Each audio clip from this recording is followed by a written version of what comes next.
Hi அஸ்ஸலாமு அலைக்கும் JJ kitchen. இன்றைக்கி நம்ம கிச்சனில் பார்க்க போனால் சிக்கன் கிரேவி தான். காலையிலே கறி கடைக்கு போயிட்டு கறி வாங்கிட்டு வந்தாச்சு. 1/2 கேஜி சிக்கன் எடுத்திருக்கேன். அதுக்கு முன்னாடி நம்ம சிக்கனை நல்லா வாஷ் பண்ணிவிட்டு வச்சுட்டு சால்ட்டு, மிளகாத்தூள், அதுக்கப்புறமா கரம் மசாலா, சிக்கன் குழம்பு தூள், வீட்டில் அரைச்ச மசாலா, மல்லித்தூள் எல்லாமே போட்டுட்டு கொஞ்சமாக கேர்டை ஆட் பண்ணிவிட்டு நல்லா கலந்து விட்டு நம்ம ஊற வச்சுக்கலாம். ஒரு 5 நிமிஷம் 10 நிமிஷம் ஊறினா நல்லாயிருக்கும். அதுக்கப்புறமா நம்ம இப்போ வெட்ட போயிடலாம்.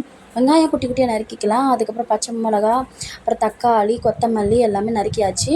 இன்னும் சின்ன குக்கர் எடுத்து கொஞ்சம் ஒரே ஒரு பட்டை, ஏலக்காய், கிராம்பு எல்லாம் போட்டுட்டு அதுக்கப்புறமா நல்லா சூடானதும் வெங்காயத்தையும் கொட்டி நல்லா வதக்கி விட்டுக்கலாம். வதக்கி முடிஞ்சதுக்கப்புறமா இஞ்சி பூண்டு பேஸ்ட்டு நல்லா வதங்கிருச்சு. இப்போ தக்காளி, பச்சை மிளகா, கொத்தமல்லாம் சேர்த்து ஒரு 5 நிமிஷம் கழித்து கொஞ்சமாக நம்ம வீட்டில் செஞ்ச மல்லித்தூள் கொஞ்சமாக போட்டுட்டு அதுக்கப்புறமா சிக்கன் ஊற வச்சுருந்தோம் இல்லையா, அதை கொஞ்சமாக போட்டு கொஞ்சம் தண்ணியை ஊற்றிட்டு நல்லா கிண்டி விட்டு ஒரு 5 நிமிஷத்துக்கு அப்புறமா நம்ம மூடி போட்டு மூடிக்கலாம். பாருங்கள், இந்த மாதிரி கொதி வந்ததுக்கப்புறமா மூடி போட்டு மூடியாச்சு.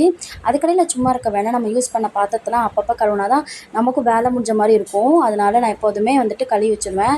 நீங்களும் அதே மாதிரியே ஃபாலோ பண்ணுங்கள். ஓகே, இப்போ அதுக்கடையில் நமக்கு ரெடி ஆயிரும். சீக்கிரமாக வேலையை முடிச்ச மாதிரியும் இருக்கும். அதனால தான் வேகமாக பண்ணிகிட்ருக்கு. இன்றைக்கி சும்மா வேறு இருக்குது, அதனால் போகணும். அதனால தான் வேகமாக வேலையை முடித்தேன். இப்போ ஓகே, இப்போ ரெடி ஆகிடுச்சி. இப்போ நமக்கு சிக்கன் கிரேவி சூப்பராக ரெடி ஆகிருந்துச்சு. நீங்கள் வீட்டில் செஞ்சு பார்த்துட்டு எப்படி இருக்குன்னு கமெண்ட்ஸில் சொல்லுங்கள். Bye friends.